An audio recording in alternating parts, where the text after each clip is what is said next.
Next on News Center 6 Update, the president reverses himself, but some still aren't satisfied. A small Montgomery County town is pondering how a small farm turned out to be an apparent drug factory. We'll take a look at the second battle of the sexes on the tennis court. In sports, an exciting wind-up to the first round of the Stanley Cup playoffs. And in the weather, a gusty night will be followed by a cool day. It's all up next on News Center 6 Update.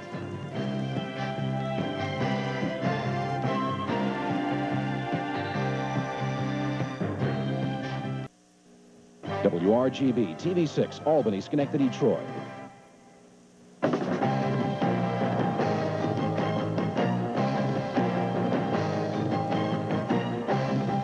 Live from WRGB, the Capital District's leading news station, this is News Center 6 Update. Good evening, I'm Liz Bishop. President Reagan says he will visit a German concentration camp during his visit to West Germany. The visit to the camp, which at first was not planned, now is part of the president's agenda.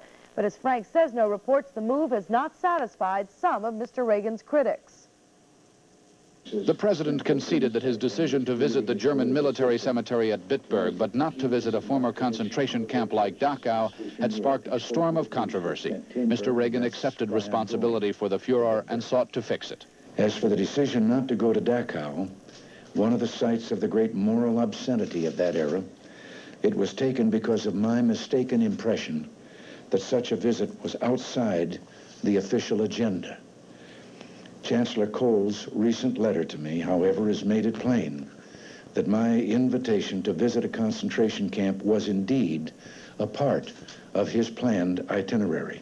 But speaking to religious leaders, the president explained that his intentions are not to reopen old wounds. But Mr. Reagan said his visit to Bitburg is still on, prompting continued criticism from some Jewish leaders who met with White House officials. Says Kenneth Bielkin, there can be no forgiveness for the SS because they are guilty of a crime which cannot be expiated, a forgiveness which cannot be given by any of us who are here today. That forgiveness has to come from elsewhere.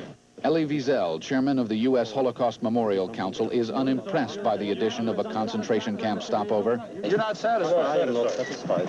He believes the visit to Bitburg Cemetery should be dropped. So intense has been the controversy, so bitter the criticism, that the president felt compelled to offer a strong reassurance along with his announcement of a concentration camp visit. For years I've said it, and I'll say it again today, and I will say it again on that occasion. We must never forget the Holocaust, nor should we ever permit such an atrocity to happen ever again. Frank Sesno, CNN at the White House.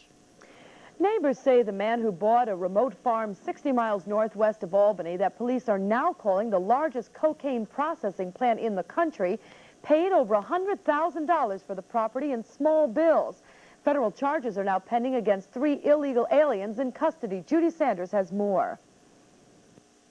The first instant we walked in there, I got a little scared, and the first instant I hollered at them, it looks like we have a bomb factory. It turned out to be the largest cocaine processing laboratory in the country, but nobody knew until the trailer on the farm in Minden blew apart in a fire last Thursday night.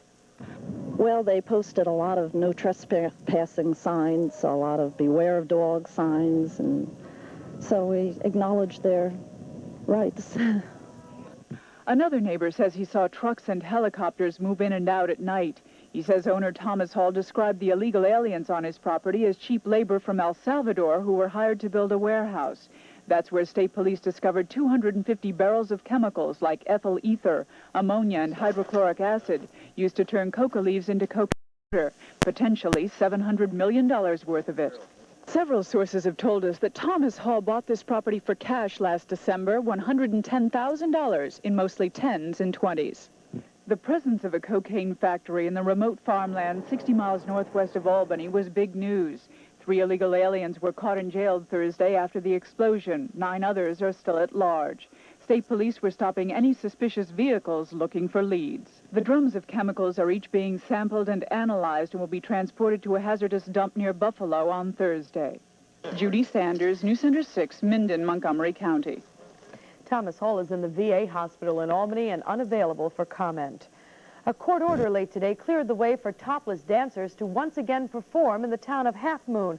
Justice Lauren Brown issued a show cause order telling the town to appear in court to explain why its new law banning topless dancers should not be prohibited.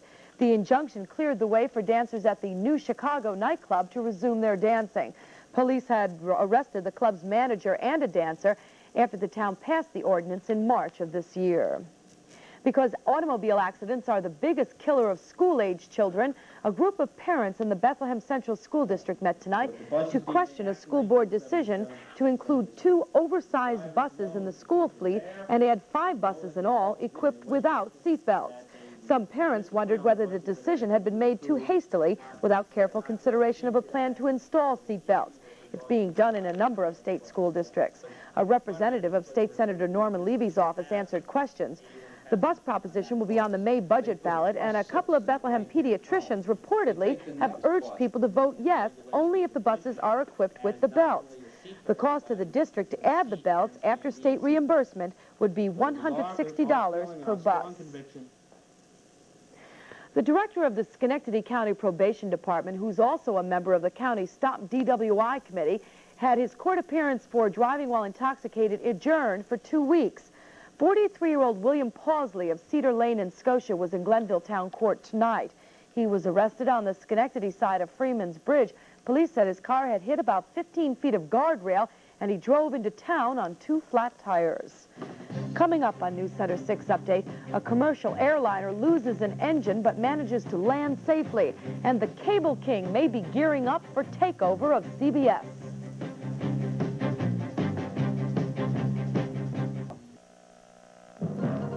Business editor Jack Aernecke. Another indecisive day on Wall Street. The industrials gained 2 3/4, but 65 stocks were up only 11 cents. On the American exchange, the composite gained nearly a half to just under 231. Housing starts jumped up a strong 16.2% in March after a decline in February. Wheeling Pittsburgh Steel has filed for protection under Chapter 11 bankruptcy laws. It owes $500 million. The Times says cable news network owner Ted Turner is ready to start a hostile takeover of CBS. That's business news. I'm Jack Aernecke. As News Center 6 business editor Jack Aernecke just mentioned, Ted Turner is reportedly getting ready for a hostile takeover of CBS. As Jan Hopkins reports, the news comes on the eve of the company's annual stockholders meeting. Ted Turner was in New York early today meeting with his financial people. Turner had no comment about the latest reports that he's about to announce a takeover attempt. Wall Street analysts believe that Turner may be timing an announcement with the CBS annual meeting. CBS officials are preparing for tomorrow's shareholders meeting in Chicago.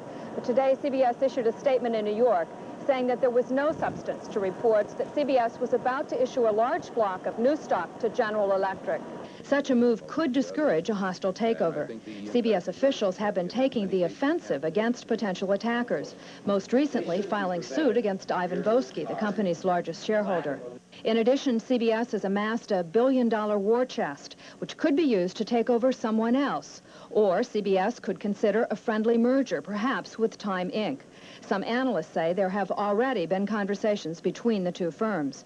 As for Turner Broadcasting's Ted Turner, Wall Street takes him very seriously. And most analysts say that he can try to take over CBS if he sells Turner Broadcasting. The risk would be that he would be left without a company, but he would be left with several $100 million in his pocket. And even if he couldn't take CBS, you'd have a loose cannon aimed all over the media industry. Wall Street analysts say a number of companies are already looking over Turner Broadcasting, including Westinghouse. The stock market takes the takeover talk seriously. CBS stock was late in opening because there were so many orders.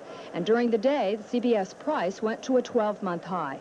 TBS stock also rose on the rumors. Jan Hopkins, CNN, New York.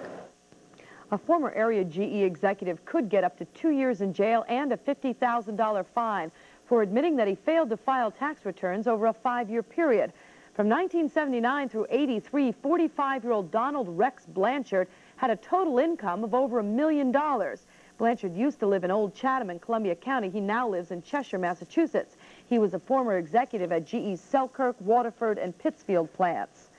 Authorities have now identified the victim of a one-car crash in Warren County today. Dead is 31-year-old Sheila Bush of Hague. She died in a fiery crash on Route 9N, that's about 2 miles south of Hague. Her body was so badly burned, dental records were needed to identify her. 22-year-old Leanne Hunson of Ticonderoga is in extremely critical condition. She was also in the car.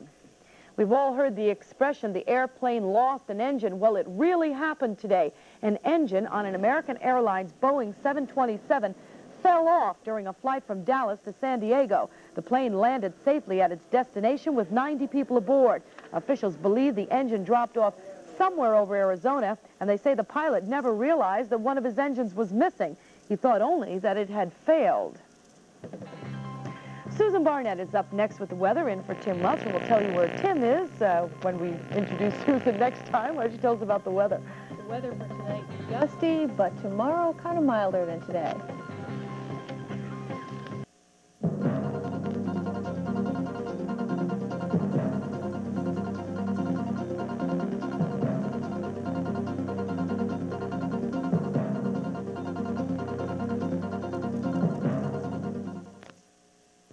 Well, normally when one of us takes the night off, we tell you that and leave it at that. But tonight, Tim Welch isn't just off. He's probably resting right now.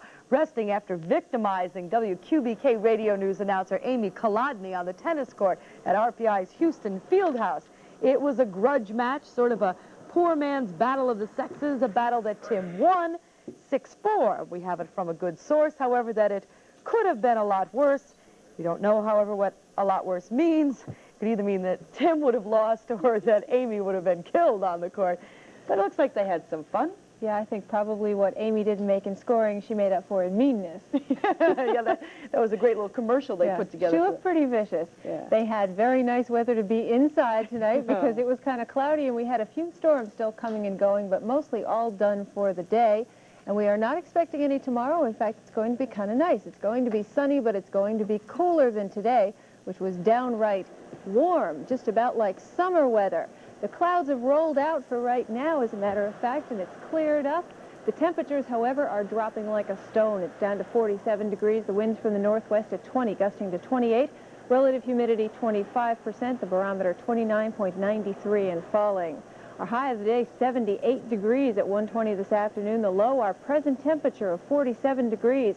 Temperatures around the area are just a little bit lower than what you're going to see right here because we put these in about an hour ago and they have dropped drastically since then, so subtract about 3 off of everything you see.